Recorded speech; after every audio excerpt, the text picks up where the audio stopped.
matter what I I know. do. I hear you on that. Fuck. Good morning, everybody. Hope you're enjoying your Wednesday. I had a great night. I went 6-2 plus 2.5 units. I'm really having an excellent July. Not trying to jinx it or anything, but July. And you know what, Toast? You remember I got real hot in July last year too. July's just like my baseball month for some reason. Um, so yeah, things are going well for me. FTB should be here momentarily. I talked to him this morning too, so it's not like I talked to him like an hour ago. So I'm sure he'll jump on. Oh, that's the wrong name. Let me switch that to FTP over there. Good thing I didn't sleep in. You'd be rolling solo to start the show. I know. I even called you too. I was like, "You want to sleep in? I'll just." It's a good thing you said now. I'll hop on. All right.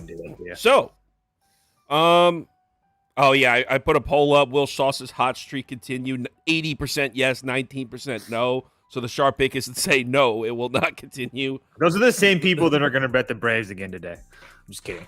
That game was Wasn't wild. that awesome? I mean, I didn't have it on because I didn't have a bet on it, but I was just every time I turned it on, it was like a 3-run, another lead change. Yeah, that was like one of yesterday was there was more runs, more teams scored 10 runs yesterday than ever. I think than like 1906 or something like that. So it was definitely a crazy day in Major League Baseball, to say the least. Real quick, let me see if for some reason the comments aren't coming up on the screen. Let me see if I can fix that. I think it might be because they're logged in. I don't want to mess with it. They might be because the comments are set for the second stream. Damn. Yeah. We might be without comments for this one. The comments might be set up for the second. I can open up my phone too. I mean, I have them right here. We still have the polls and stuff. It's okay. Just, they won't be coming up on the screen. Anyway, let's get started. Maybe FTB's not going to make it.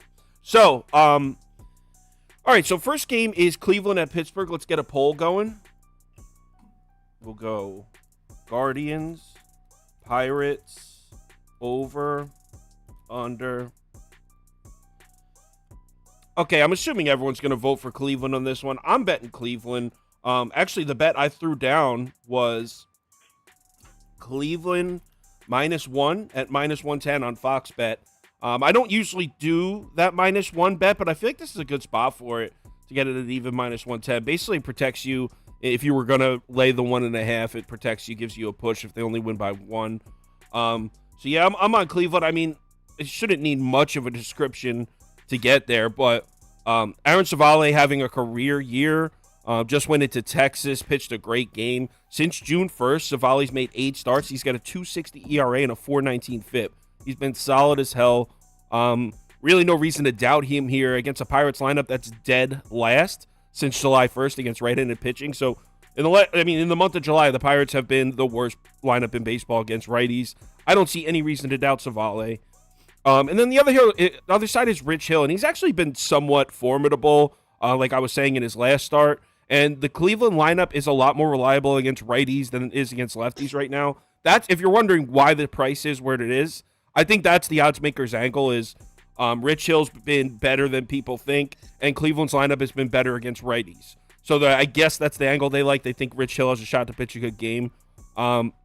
Maybe, but either way, this current Cleveland lineup is batting .341 lifetime off Rich Hill, so they've had no problem hitting off him in the past. Jose Ramirez is 6 of 11 lifetime off Rich Hill. So even if Rich Hill is able to pitch a decent game, I could still see Cleveland winning it in the second half too. So I'm on Cleveland, super square, but I don't see any reason to bet otherwise. Yeah, nor do I. I'm on Cleveland. I did first 5 run line at +104. I just played it just before we started the show, so I know it's widely available. So, yeah, for all the same reasons, I really like Aaron Savale. I just truly think that he's probably one of the probably more underrated guys. And he's actually one of those, now that Bieber's hurt, he's probably the one guy that Cleveland has to get rid of. So he might be, I mean, I'm not trying to say he wants to get traded, but I know that Cleveland's probably hoping for a good performance out of him as well. Sauce talked about how well J-Ram has seen him. Andres Jimenez is starting to heat up as well. Finally, and he's seen Rich Hill a little bit better. I was trying to do them in a hit parlay, but but those two together is like minus 125. So maybe you could do those two together with a Cleveland win if you're trying to get it way down. That's a big plus 170 price, but I like that first 5-run line at plus 104, and I'll take my chances. Yeah, I'm down with that too. So, all right, let's the poll, obviously 79% Cleveland, 8% Pirates, 8% over, 6% under. So, community's in total agreement with us. Everyone's on Cleveland here, which means we'll probably all get screwed. Well, if I'm on the ticket, yeah. Dodgers at Orioles, Urias at Creamer. This is one very small bet for me here. Oh, actually, I think I took this one off the ticket, if I'm being honest. Dodgers minus 1.5. It was like plus 115, I think. The reason it scares me is because on paper... Oh, is that FTB just made it? Yeah, he made it. He made it. Let's get him in here. 1 second. Sorry. Here we go. All right, he's here. So yeah, you missed the first game. We all took Cleveland. Community was on Cleveland too. Did you have a bet in Cleveland, Pittsburgh? Yeah, what's up, boys? I'm sorry I'm late. My laptop is tripping out, but yeah. So I have a hit parlay, a 2-unit hit parlay, which is actually super rare for me.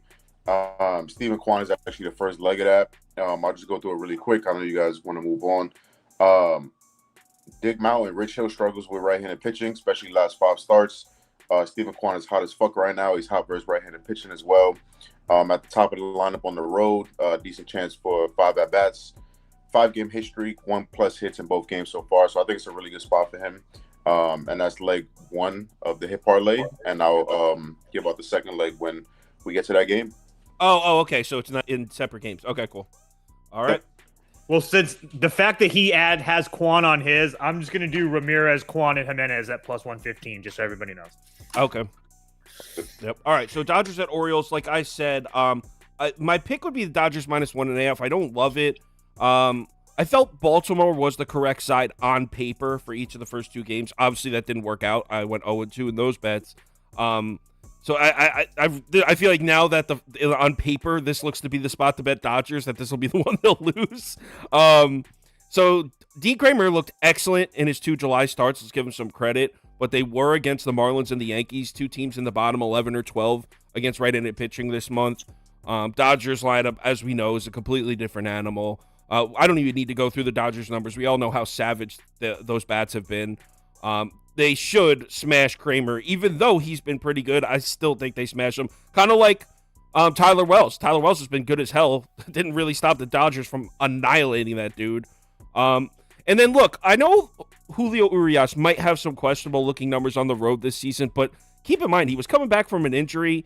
And look at his last start. His last start was on the road in Citi Field. He threw an absolute gem. He threw a 6-inning, 1-hit shutout against the Mets lineup in Citi Field. And on the fact that this Baltimore lineup's been better against righties than lefties, I actually like the spot for Urias. So it would be Dodgers minus 1.5 for me, but I either took it off the ticket or I kept it on for a half unit. It's not a big bet for me at all. Yeah, I was thinking over here. I just feel like it's really hard for me not to like Urias. I actually probably going to end up playing the Dodgers because the Dodgers still, even with yesterday, they didn't use any of the big guys in their bullpen yesterday at all. So Phillips has 2 days rest. Gratterall has 2 days rest. Ferguson's got a day of rest. Brazers, who's been really good for them, got a day of rest. Vesia got a day of rest. So there's a lot of reasons to like the Dodgers here. So I leaned over, but I think I'm going to end up just taking the Dodgers minus 1.5 as well. As well as this Baltimore team has been playing. And the fact of the matter is that this Dodgers team has been playing just as well, if not better. So it's just really hard to me. I would love to try to get to Baltimore here at a big plus price, knowing that I have the big guns back in the bullpen with Cano and Batista and Colombo all rested and ready for the last 3 days. But for those 2 guys to actually come in and pitch and be effective, they need to be. Yep, they need to be winning. Baltimore has to be winning, so we'll see what happens. But I just it's really easy for me to take the Dodgers here today. Cool. FTB. You're muted. Sorry about that. I got a little bit in this game. So bear with me. But yeah, I think Kremer gets absolutely rocked as well. Kremer's been specifically terrible versus left-handed pitching. I mean, left-handed hitting. I'm sorry. Especially as of late. Last 6 starts versus lefties. 398 WOBA allowed. 622 slugging allowed. Both of those numbers are sky high. 4.2 home runs per 9 to lefties. 8.83 FIP. Kremer's also been pretty bad at home this year versus lefties. 4.7 home runs per 9, which is crazy. At 9.82 FIP. You guys get the point. So with that said, I'm targeting 2 lefties in the lineup. So first little sprinkle, I'm taking a Max Muncy home run at plus 360. That's what it was last night. He's a lefty, first of all. Great value as well. This was all the way at plus 245 on some books. The big discrepancy between his odds and the next lowest odds of any player to hit a home run. And that's for good reason. Muncy isn't a doubles guy. His good swings with exit velo usually lead to home runs. He's second on the team in batted balls with an exit velo over 95 miles per hour since July 1st, so that's great. Destroys Kremer's pitch mix. Kremer's fastball and cutter are being hit the hardest, and Muncy absolutely crushes those 2 pitches. So that's my first little sprinkle. The main play in this game is going to be the Dodgers' best lefty, which is Freddie Freeman. His total bases at minus 115. I'm also playing his 1+ RBI at plus 150. Get some plus money in there. Freddie's hot as fuck right now since July 1st. He's batting 340, OPS over 1,000, 321 ISO. So great numbers as of late. Versus right-handed pitching, all of those numbers go up. 2+ total bases, 7 in his last 9 games, 6 in his last 10 road games, and 4 in his last 5 versus Baltimore. I love the matchup for some of these guys at the bottom of the lineup. They got some lefties in there. Some hard-hitting lefties. Jason Hayward's hot right now. He's at the bottom of that lineup. And then Mookie batting right in front of him, obviously. So I think really good chance for some RBI spots. I think for, possibly 3 to 4 times that he's up, he'll see men on base. So the 1+ RBI at plus 150, I love that as well. So Freddie Freeman total bases and RBI and sprinkling a Max Muncy home run. All right, let's move on to the poll is 62% Dodgers, 25% Baltimore, 10% over, 4% under. So it looks like everyone's leaning Dodgers here. All right, let's move on to the next one. Rays at Rangers, and I'm on. Actually, let me put the poll up first. Rays, Rangers, over, under. All right, poll is running. Cast your votes. Personally, I am on Tampa. Give me the Rays money line at plus 100. So I've taken the Rangers in the first 2 games of the series. So I'm looking nice in the series too. And I'm looking to clean out the sweep. But I think it's time to switch sides and take the Rays in this final game.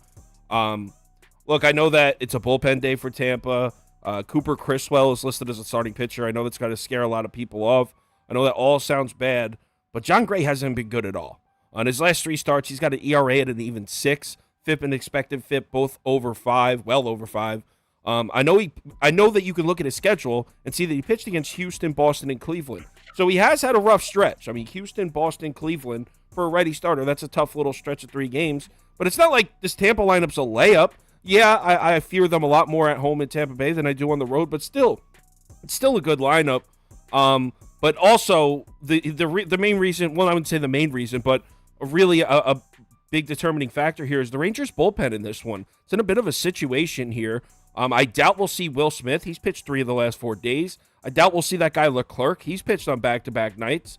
So I think that this is the one that Tampa steals here to close out the series. And at plus 100 against a starting pitcher in John Gray that I don't really trust, I'll take Rays money line. I've been saying this for 4 or 5 starts now with John Gray. Since he's had that blister, it's not the same. Yeah, you can type it, Kyle. Raise money line. Kyle, I mean, I'm going to continue to fade him until he gives me a reason not to. It's really that simple for me. I understand how the Rays haven't played that well, but at the same time, we're not getting them at a big minus price or anything like that. We're getting them at a pretty decent, nice plus price. We're getting a team that bullpen essentially invented the bullpen day. So I don't really too worry about that. Not to mention every single person that matters in that Tampa bullpen. None of them worked yesterday, which is obviously good. So, and then that Texas bullpen that Kyle talked about, just really quickly, Will Smith's gone 3 of the last 4 days. Leclerc's went 2 the last 2 days. And then Chapman, he's went 3 of the last 5. He's had 2 days off in between, but so it's just he's not going to be pitching at 100% no matter what. So the fact that they've seen all those arms the last 2 days makes it even better for me. So I'll take my chances with the big plus price of Tampa. Yeah, so I got a couple looks. I'm 95% there with Corey Seager total bases. I've been taking out a lot, and I think it's a great time to take it again. He's been a wagon at home, and he's been a wagon in day games. So just kind of an auto play at this point. Bullpen days can be a bit weird. You've seen a different guy probably every time you get up there. But Corey Seager's just way too hot right now. So not officially there, but probably going to get there on Seager's total bases. And then to close out that hit parlay that I opened with, Yandy Diaz is the second leg of that. So last 27 plate appearances, batting .417, OPS almost 1,100.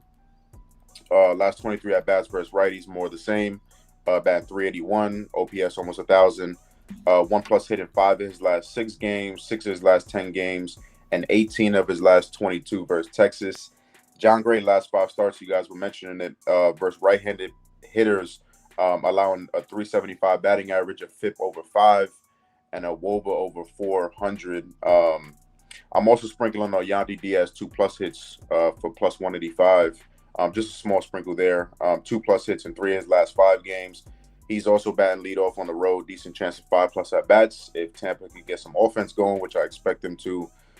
So yeah, that's the hit lay. Stephen Kwan and Yandy Diaz. That's a 2-unit play for me. Very, very rare. Very, very rare. I love the spot for both guys. And then 2+ hits for Yandy at plus 185. What's the money look like? This line opened super late, so there's no data in on it. That's why there's no pie charts in the bottom, because this line opened late and then there was no data in. I could check right now, but the only reason I asked is because Lord Vader just sent to the chat and like 99% of the money, according to Action, but I don't really trust Action to save my life. So no, I would use multiple sources, not just Action. Oh, on the Rangers, 99% on the Rangers. No, on the Rays. Wow. I mean, if Action didn't even have that data open, so they might have just opened that. This BetQL is saying it's about split 51% Rangers, 61% of the money Rays.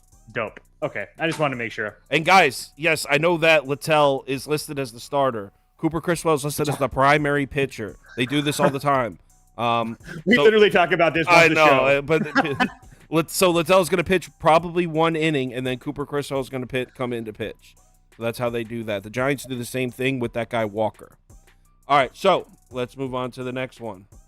Poll, 45% Tampa, 37% Rangers, 15% over, 2% under.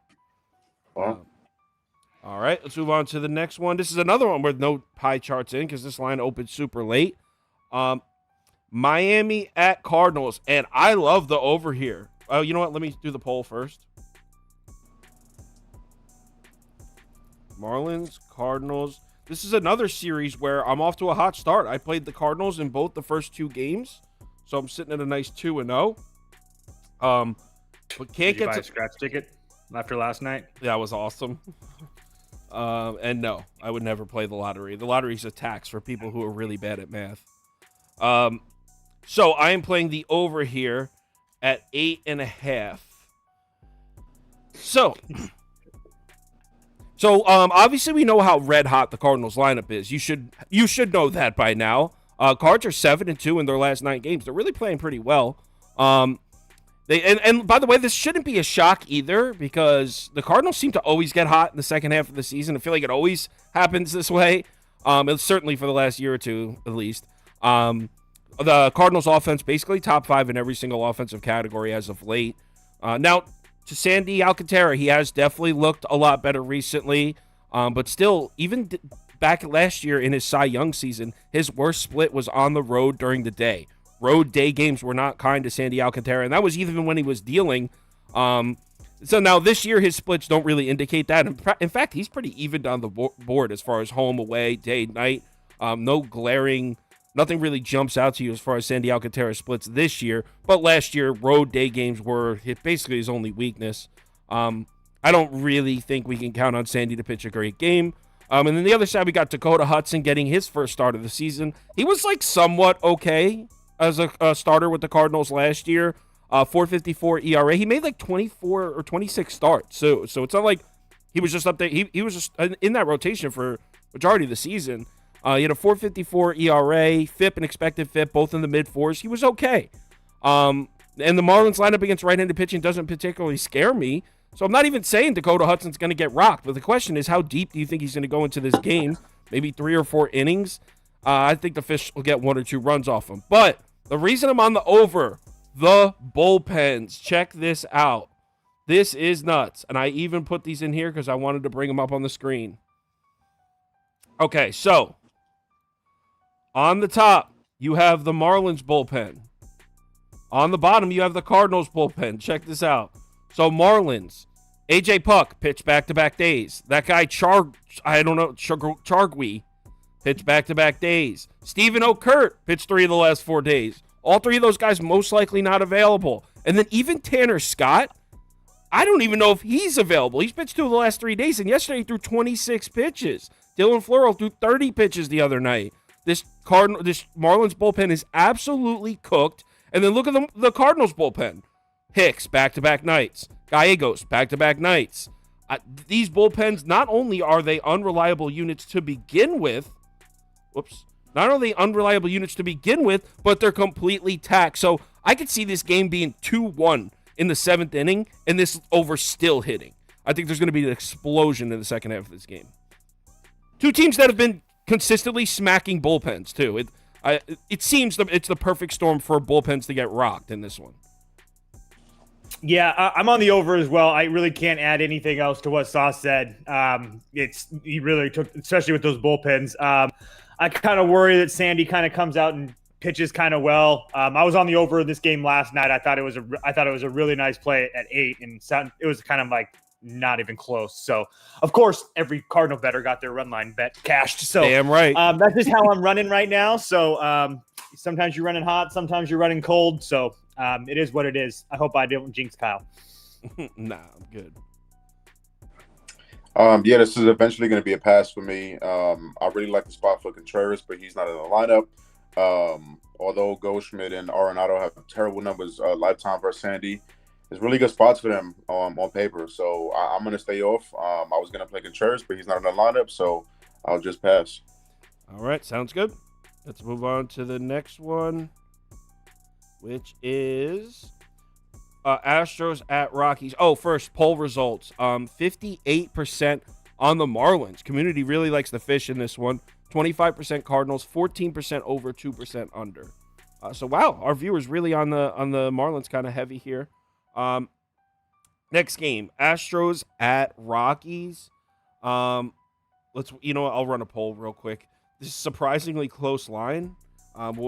If you might understand the line if you take a look at Brandon Bilak's numbers on the road, though, because they're awful, as Prop Beaver loves to point out every single day. But for me, this is a hard pass. Yeah, no interest in betting this mess. Pass.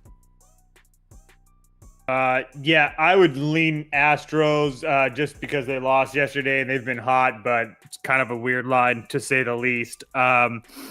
Yeah, Gomer's kind of hard. I see. That's the thing is, I think the line kind of makes sense. Gomer's been pitching well, and Bilak on the road has been trash, and especially I think it's his first time pitching at Coors Field. I would imagine. Well, actually, it has to be. I don't know why I said. Yeah, I think it has to be. I had it minus 180 plus in my numbers, so 20 cents difference. It's just not where I'm at. All right, FTB, you betting anything here? I am. I originally wanted to find a way to back the Astros. I feel the same way about the number that Toast does. I expected it to be a little wider, especially Houston coming off a loss and not really putting up much offense last night. But I just couldn't get there. I'm not going to parlay the money line with something else. But Kyle Tucker, I'm taking him every single way I can. If he was pitching, I'll take a strikeout line. And, every single thing. If I try to be creative with it, Holy cow. total bases. His total bases last night was like minus 155. It was ridiculous. So I am taking. Give me 1 second. Let me get the odds and stuff. So I'm taking Kyle Tucker 3+ total bases, which is plus 130. I'm taking his home run at plus 320, and I'm taking his double at plus 285. Just every single thing that I look at, it points to it being a great matchup. Gomber is terrible versus lefties for the year, but since June 1st, versus left-handed hitters, 4.2 home runs per 9, which is sky high. Lefties are batting 400 versus him in that span. His FIP is 9.99 in that span. His pitch mix, Kyle Tucker absolutely destroys. Everybody was on him last night, and he kind of shit the bed. So I'm, a little mulligan type of thing here. I think it's a great spot for him. I think he's gonna hit multiple baseballs hard today, leading to a very, very productive game. So I think I kind of covered all the bases there in terms of getting plus money, hitting a long ball, hitting one into the gap.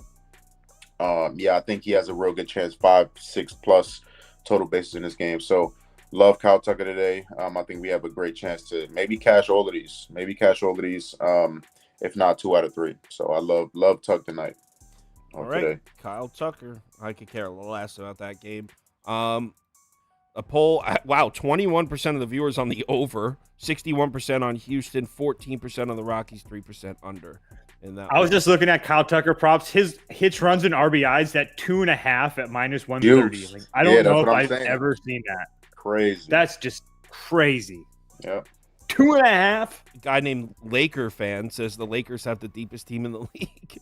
We joins with the name Lakers fan to talk Lakers basketball. All right, I respect your passion. In this last one, You got Rui Hachimura. I like Rui. Who doesn't? You know what? Hold on. Let's run a poll here. Red Sox, A's, over, under. There we go. So, I almost tailed because Toast and Jay were both on Red Sox minus 1.5, and I almost tailed that. I'm glad I didn't. But I'm betting that today. I'm on Boston minus 1.5 today. I know you got to lay minus 130 juice with it, but I don't care. It's Bayo, Boston coming off a loss. Big Ken's on the mound. Big Ken, big fan of Big Ken. So yeah, I have no problem fading Big Ken here with Bayo on the mound. Boston coming off a loss. I didn't even write notes for this one because it's like it pretty much sells itself. Boston minus 1.5, minus 130. I just did first 5 minus a half a run at minus 130 or minus 140 as well, and then I'm also going to be playing Brian Bello to record a win at plus 120 as well. Okay, it's Bello day, baby. Yeah, I love it. I'm in line with you guys. I'm gonna play. I like that to record a win. I'm probably gonna tell you on that for a smaller stake, but I like Boston double result. Last time I looked at it last night, I think it was like minus 115, minus 118, something like that. My laptop just died, so I don't have access to the current odds. But I really like that. In line with both of you guys, I think Boston wins this game, especially after getting shut out last night. And it's Brian Bello day, like Toast said. So the kid has been amazing. Arguably a top 5 pitcher in his league throughout that span. That he's been going absolutely crazy. And this is definitely a game where I'm going to be targeting some hitters. So I'm most likely, if Devers in the lineup, I have to double check. I'd assume he'd be. I'm going to take his total bases. There's just so many guys I want to target. Yoshida, Justin Turner. Those two will probably be in a hit late for me. But I love this game. I love the Sox's game. So double result and Devers total bases are official. And I'm going to find a way to jump on guys like Yoshida and Turner as well. Awesome. Yeah, look like we're all on Boston. That's actually the end because there's no more day games. We're going through 9 more. Me and Toast will be back with Matt Modai at 4 p.m. and we'll go through the other 9. And there's just not enough here to even do a community parlay. I mean, there's only 6 games. What are we going to parlay 4 out of the 6? So we'll do all that, and the underdog pick 'em. That'll be at 4 o'clock. So thanks, guys, for watching. FTB, you can't make it at 4, you said, right? Unfortunately not, yeah. All right, so we'll see him back maybe this weekend, and I'll see you guys at 4 p.m. So hopefully next time you see my face, we'll all have a few extra dollars in our accounts. Facts. Talk to you guys in a few hours.